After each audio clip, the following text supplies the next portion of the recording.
Salam sejahtera, Civitas Hospitalia Rumah Sakit Baptis Batu. Sungguh kemurahan Tuhan nyata bagi setiap kita, sehingga melalui kasih dan anugerah-Nya kita dibawa untuk kita boleh bertumbuh dan berbuah di dalam Kristus, menjadi bagian dari tema kapel virtual Rumah Sakit Baptis Batu pada pagi hari ini. Biarlah Bapa dipermuliakan jika kita berbuah banyak, dan dengan demikian kita adalah murid-murid Yesus. Biarlah semuanya ini yang menjadi pernyataan Yesus menjadi bagian dari sukacita Yesus, dan itu menjadi ada di dalam kehidupan kita, dan sukacita itu menjadi penuh dan nama Tuhan terus dimuliakan. Mari kita mengikuti kapel virtual Rumah Sakit Baptis Batu, dan kita akan memulainya dengan doa. Bapa Surgawi, kami menyerahkan kepada Engkau untuk kapel virtual pada pagi hari ini. Kiranya Engkau yang menolong dan memimpin dari awal, pertengahan hingga akhirnya. Terpujilah nama-Mu Bapa, di dalam nama Tuhan Yesus kami telah berdoa. Amin.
Bapak Ibu, saudara yang dikasihi Tuhan.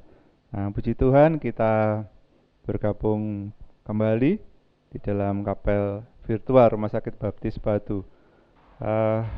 Kita sudah naikkan pujian. Saya percaya bahwa Tuhan bersemayam di atas puji-pujian kita. Sebelum kita mengemuli firman Tuhan, mari kita satu di dalam doa. Bapa di dalam surga, terima kasih untuk kesempatan hari ini kami boleh mengumuli sebagian firman-Mu. Terima kasih Bapa, kami percaya Engkau bersama-sama dengan kami saat ini. Meskipun di dalam kondisi yang sulit pandemi COVID Corona ini ya Bapa, Mari Tuhan, kami percaya Engkau terus mengerjakan segala rencana-Mu yang sudah Engkau mulai sejak semula, dan Engkau akan terus genapi di dalam kehidupan kami, khususnya kami di Rumah Sakit Baptis Batu ini. Terima kasih ya Bapa, berkati hamba-Mu yang menyampaikan firman-Mu, juga kami semua yang mendengar akan firman-Mu. Mari Tuhan Roh Kudus pimpin kami, dan biarlah kami boleh menikmati kuasa-Mu melalui kuasa firman-Mu dan kuasa Roh-Mu yang bekerja di dalam kami. Terima kasih Bapa, terpujilah nama-Mu. Demi nama Yesus Kristus Putra-Mu yang tunggal, kami sudah berdoa dan mengucap syukur. Amin. Terima kasih untuk bagian pastoral yang mempercayakan kepada saya menyampaikan firman Tuhan pada hari ini. Tema yang diberikan kepada saya adalah tetap bertumbuh dan berbuah di masa sulit. Kita tahu kondisi saat ini kita menghadapi wabah corona yang begitu dahsyat melanda dunia ini. Namun kita percaya juga bahwa penyertaan Tuhan tidak pernah surut kepada kita. Seperti janjinya di dalam Matius 28 dikatakan, dan ketahuilah aku menyertai kamu senantiasa sampai kepada akhir zaman. Dan itu boleh kita nikmati senantiasa. Nah, tema yang diberikan kepada saya adalah bertumbuh dan berbuah di masa yang sulit. Bapak Ibu, bertumbuh ya, menurut kita dapatkan di dalam firman Tuhan, bertumbuh yang pertama adalah bebas dari keterpurukan. Kita bisa melihatnya melalui kesaksian Alkitab. Salah satunya adalah seorang janda yang 12 tahun menderita pendarahan. Kemudian dia menjamah jubah Tuhan Yesus dan dia boleh disembuhkan dari pendarahannya. Saya yakin dan percaya itu terjadi lebih dari 2000 tahun yang lalu ketika Tuhan Yesus ada di Yerusalem pada waktu itu.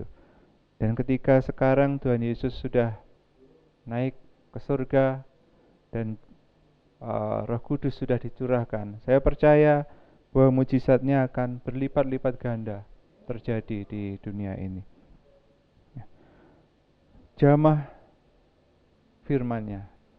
Yesus adalah Sang Firman, jamah raih firman-Nya, dan kesembuhan akan terjadi. Itu masih terjadi sampai saat ini. Bertumbuh yang kedua adalah naik level kepada pertumbuhan iman. Itu bisa kita dapatkan bagaimana jemaat mula-mula yang bertumbuh di dalam pengajaran para rasul.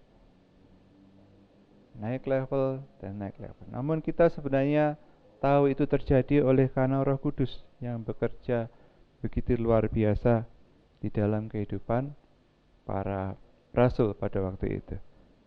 Dan firman Tuhan pada hari ini mengajarkan kita bertumbuh. Bertumbuh di masa yang sulit itu seperti apa? Apakah bisa terjadi? Apakah bisa dialami di dalam kondisi sulit ini untuk bertumbuh? Tentu sangat bisa. Dan kita bertumbuh di dalam tubuh, jiwa, dan roh kita supaya nama Tuhan dimuliakan dan rencananya boleh digenapi di dalam kehidupan kita. Nah, pada masa sulit kita banyak tinggal di dalam rumah bersama anak-anak, bersama keluarga. Banyak waktu kita bisa lakukan bersama-sama dengan mereka, membaca firman Tuhan, merenungkannya, bahkan boleh menikmati hadiratnya bersama-sama dengan keluarga. Firman yang sama yang menyembuhkan seorang yang berdarahan 12 tahun, firman yang sama juga akan memberikan kuasa dan mujizatnya di dalam kehidupan kita bersama keluarga. Nah, Bapak Ibu, bagaimana dengan berbuah? Mengapa kita harus berbuah? Kita berbuah yang pertama karena kita ini anak Allah. Yohanes menyatakan di dalam kitabnya Yohanes 1 ayat 12, barang siapa menerima dia diberi kuasa untuk menjadi anak-anak Allah. Menjadi anak-anak Allah artinya kita memiliki segala harta warisan kerajaan Allah yang dapat kita nikmati bersama-sama. Kesembuhan dari segala penyakit, dari segala keterpurukan, kekuatan untuk segala hal yang melemahkan kita. Nah, Tuhan Yesus mengajarkan kepada kita berbuah. Di dalam Yohanes 15 dikatakan seperti ini. Akulah pokok anggur yang benar dan Bapakulah pengusahanya. Setiap ranting padaku yang tidak berbuah dipotongnya, dan setiap ranting yang berbuah dibersihkannya, supaya ia lebih banyak berbuah. Bertumbuh dan berbuah seperti pohon anggur. Saya percaya Bapak Ibu, di kitab Wahyu ada tertulis tentang pohon kehidupan yang nanti akan kita nikmati bersama-sama. Pokok anggur yang dinyatakan Tuhan Yesus ini adalah lambang dari pohon kehidupan, di mana daun-daunnya adalah firman Tuhan. Yesus adalah pokok anggur dan Bapa pengusahanya. Firman Tuhan yang hidup, yang sudah menjadi manusia, yang kita boleh melihatnya. Dan hidup kita juga bertumbuh untuk terus maju mengarah kepada Dia, Sang Firman. Di sini dikatakan setiap ranting padaku yang tidak berbuah dipotongnya, dan setiap ranting yang berbuah dibersihkannya. Dibersihkan dari apa Bapak Ibu? Dibersihkan dari setiap hal yang bukan dari firman Tuhan. Karena daun-daun anggur itu adalah firman Tuhan. Dan jika firman Tuhan itu berbuah, kita tahu buahnya adalah buah-buah kehidupan yang dikehendaki Tuhan. Rasul Paulus menyatakan sebagai buah roh, ada kasih, sukacita, damai sejahtera, kesabaran, kemurahan, kebaikan, kesetiaan, dan kelemah lembutan, serta penguasaan diri. Ada banyak buah yang kita bisa dapatkan, contohnya di dalam firman Tuhan. Bagaimana kita bisa berbuah di masa yang sulit? Kita bisa berbuah tentu oleh pertolongan dan kuasa Roh Kudus. Dan bagaimana syarat untuk berbuah? Tuhan Yesus menyatakan di dalam Yohanes 15 ayat 6. Ya. Ayat 5 dikatakan, Yohanes 15 ayat 5, Akulah pokok anggur dan kamulah ranting-rantingnya. Barang siapa tinggal di dalam aku dan aku di dalam dia, ia berbuah banyak, sebab di luar aku kamu tidak dapat berbuat apa-apa. Hanya tinggal di dalam Tuhan Yesus kita dapat berbuah. Bagaimana tinggal di dalam Tuhan Yesus? Kita datang kepadanya, kepada Juru Selamat yang agung. Datang kepadanya oleh karena pribadi yang luar biasa, yang dahsyat, yang mengasihi kita. Ayat 6 dikatakan, barang siapa tidak tinggal di dalam aku, ia dibuang keluar seperti ranting dan menjadi kering. Kemudian dikumpulkan orang dan dicampakkan ke dalam api, lalu dibakar. Tinggal di dalam firman, tinggal di dalam Tuhan Yesus, tinggal di dalam firman hidup, firman yang sudah menjadi manusia, menjadi penebusan untuk segala dosa dan kesalahan kita. Di kondisi yang sulit ini, saya yakin dan percaya bahwa pertolongan Tuhan tidak akan pernah pudar dalam kehidupan kita. Dia Sang Tabib Agung, Dia Sang Juru Selamat. Dia berjanji memberikan kekuatan, memberikan jalan keluar ketika kita mendapatkan kesulitan, pencobaan di dunia ini. Mari kita terus bertumbuh dan boleh menjadi puji-pujian bagi kemuliaannya. Kiranya firman Tuhan boleh memberkati kita dan boleh menjadikan semangat bagi kita untuk terus bertumbuh di peran apapun yang Tuhan percayakan bagi kita. Kita sebagai kepala rumah tangga, sebagai pegawai, sebagai anggota masyarakat, bahkan sebagai warga negara Indonesia, kita boleh memberkati, bertumbuh, berbuah bagi banyak sesama kita. Terpujilah nama Tuhan. Mari kita satu di dalam doa. Terima kasih ya Bapa untuk firman-Mu pada pagi hari ini yang mengingatkan kami Tuhan bahwa Engkau tetap bersama-sama dengan kami. Dan Engkau tetap memberikan kuasa bagi kami untuk terus bertumbuh kepada Engkau Juru Selamat kami. Firman-Mu Tuhan biarlah menjadi yang terutama dalam kehidupan kami, dan kami terus tetap fokus kepada firman-Mu. Firman-Mu yang sejak semula merencanakan kehidupan kami untuk menjadi serupa dengan gambaran anak-Mu, supaya kami mendapat bagian di dalam Engkau dan mendapatkan bagian dalam segala harta karunia kerajaan Allah oleh karena kami anak-anak-Mu. Terima kasih Bapa, Engkau berkati kami semuanya, dan biarlah firman-Mu menjadi kekuatan di dalam kehidupan kami. Terpujilah nama-Mu Tuhan, dalam nama Tuhan Yesus Kristus kami sudah berdoa. Amin. Mari kita akan satu dalam doa. Allah Bapa kami yang luar biasa, Allah Bapa kami yang baik, Engkau Allah kami yang hidup Tuhan, yang terus memberikan yang terbaik buat kami. Kami percaya itu. Saat ini Tuhan, kami menyatukan doa kami bersama-sama. Kami merendahkan hati kami Tuhan. Kami berdoa buat Rumah Sakit Baptis Batu dalam menghadapi pandemi ini. Kami meyakini dan kami percaya Tuhan ada di dalam kami, dan kami akan terus mengandalkan Tuhan, dan Tuhan akan terus memimpin kami. Kami berdoa Tuhan pada saat ini juga buat kesehatan untuk direktur, staf, dan seluruh karyawan Rumah Sakit Baptis Batu yang ada di dalamnya. Tuhan memberkati, Tuhan tolong, Tuhan memberikan kekuatan, Tuhan terus memberikan kesabaran.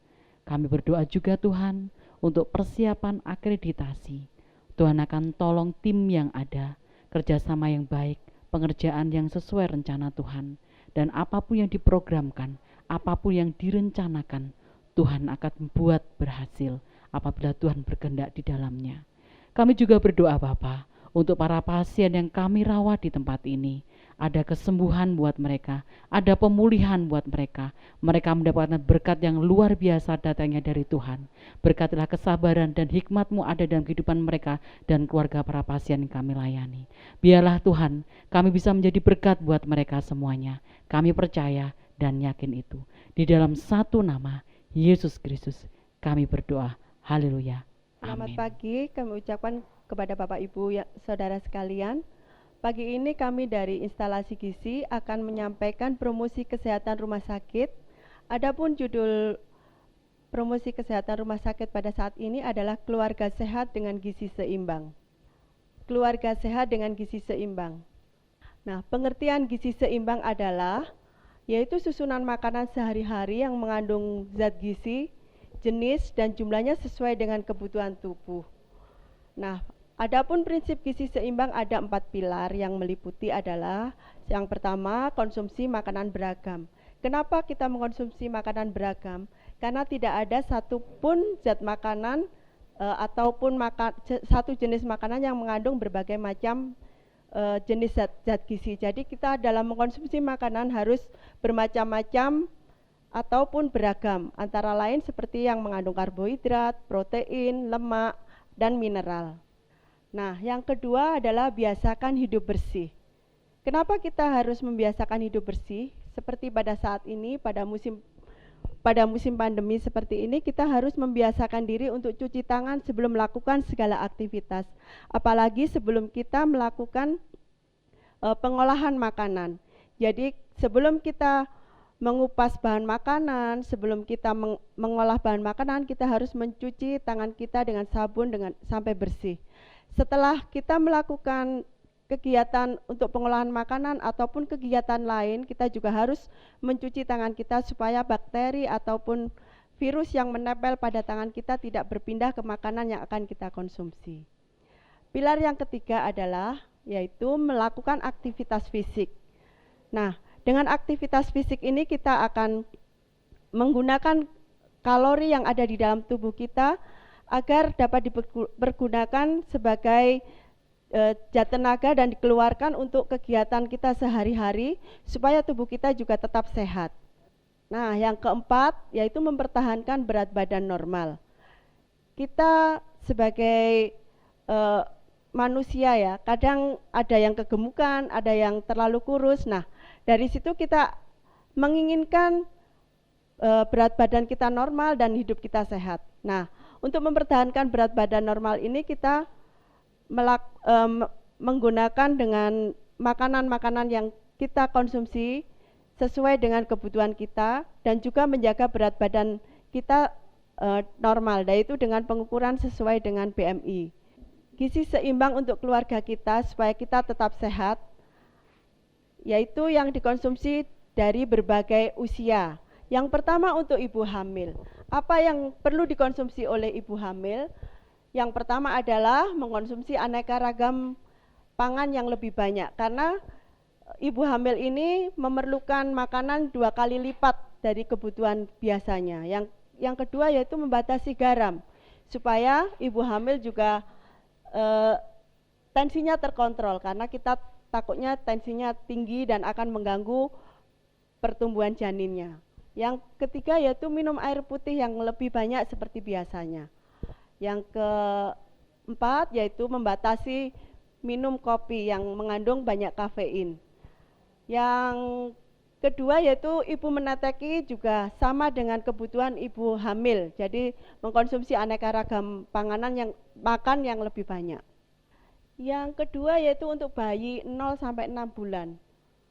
Apa yang akan dikonsumsi oleh bayi 0 sampai 6 bulan? Paling tidak ini adalah sesuai dengan anjuran pemerintah, yaitu dengan ASI eksklusif, yaitu dari 0 sampai 6 bulan tetap memberikan ASI eksklusif, dan ibu-ibu yang pasca melahirkan diharapkan menyusui sedini mungkin supaya zat gizi yang terkandung di dalam ASI ini boleh tersalurkan untuk bayi dan menjadikan kekebalan tubuh bagi bayi, terutama kolostrumnya.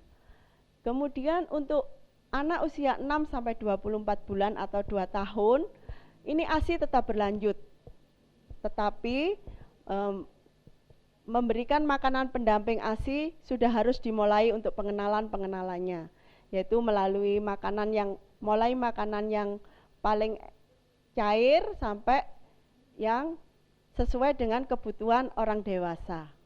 Apa kebutuhan anak yang di usia 2 sampai 5 tahun? Nah, anak-anak yang sudah mulai aktivitasnya tinggi, ini memerlukan makanan yang sudah lengkap sekali, yaitu makan 3 kali sehari seperti orang dewasa.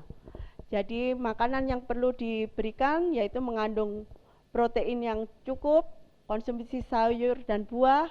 Terus yang terpenting lagi yaitu membatasi selingan yang asin, manis atau berlemak atau yang gurih-gurih ya. Karena dengan selingan yang asin, manis dan berlemak ini anak-anak akan sulit untuk makan makanan yang berat. Jadi mereka seneng ngemil. Jadi makanan yang harusnya mengandung zat gizi yang dibutuhkan tidak dapat diterima oleh anak itu. Kemudian air putih sesuai dengan kebutuhan mereka karena aktivitas mereka juga cukup tinggi. Yang selanjutnya yaitu membiasakan bermain bersama dan beraktivitas fisik.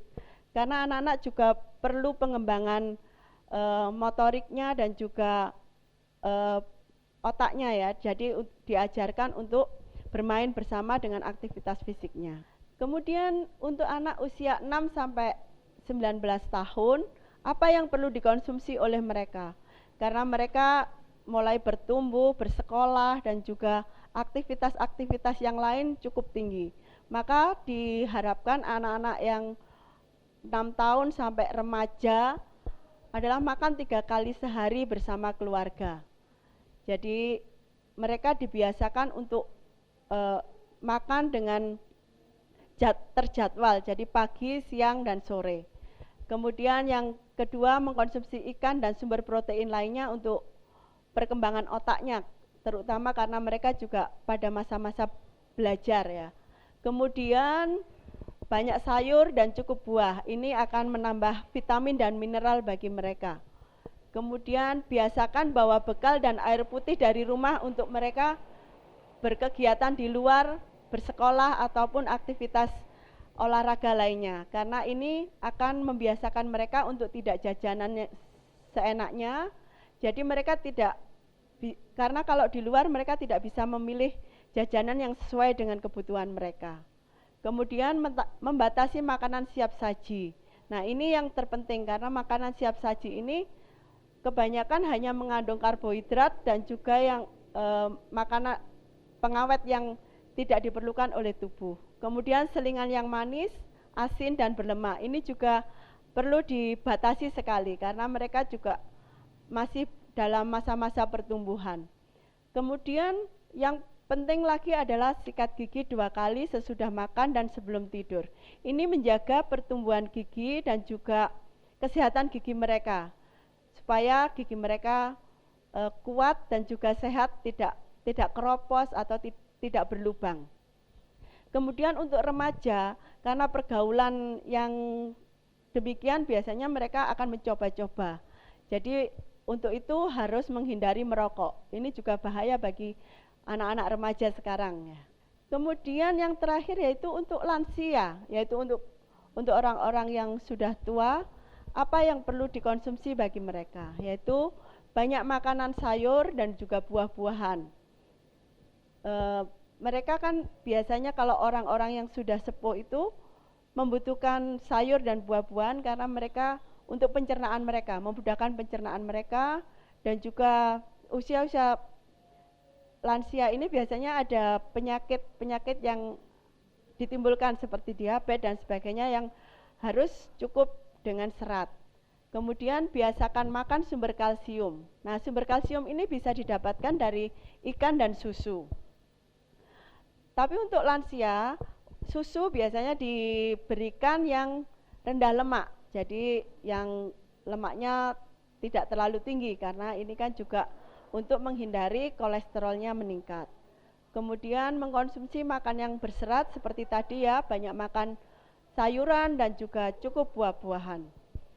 Kemudian membatasi makanan tinggi natrium. Nah, ini untuk orang-orang yang sudah lanjut usia, kebanyakan hipertensi. Jadi natrium ini natrium yang terkandung di dalam garam, jadi yang diasinkan, jadi ikan asin, makanan kaleng dan juga makanan yang terlalu asin sebaiknya dibatasi.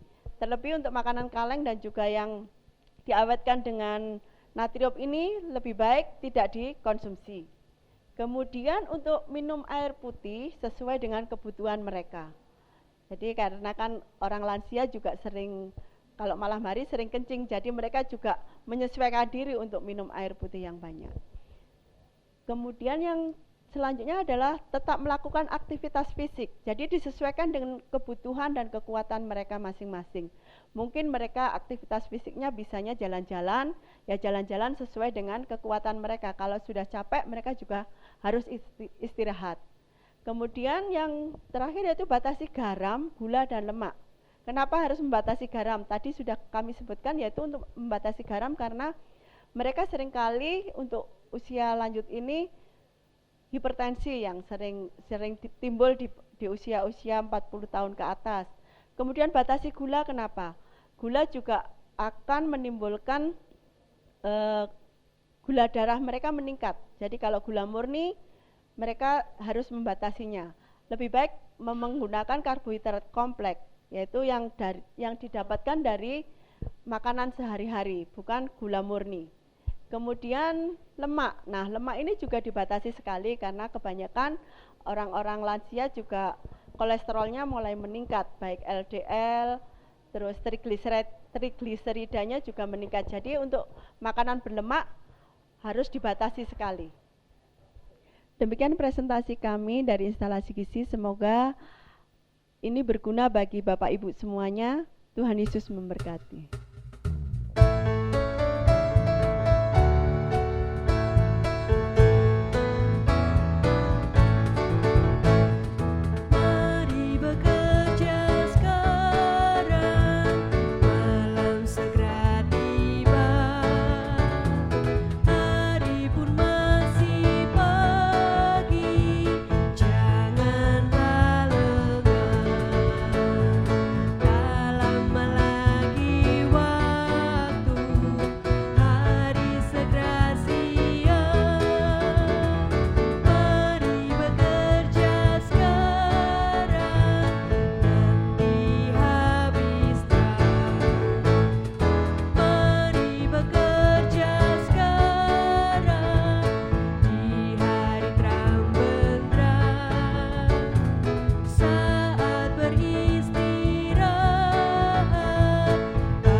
Puji nama Tuhan, ada banyak berkat yang kita boleh terima melalui kapel virtual pada pagi hari ini.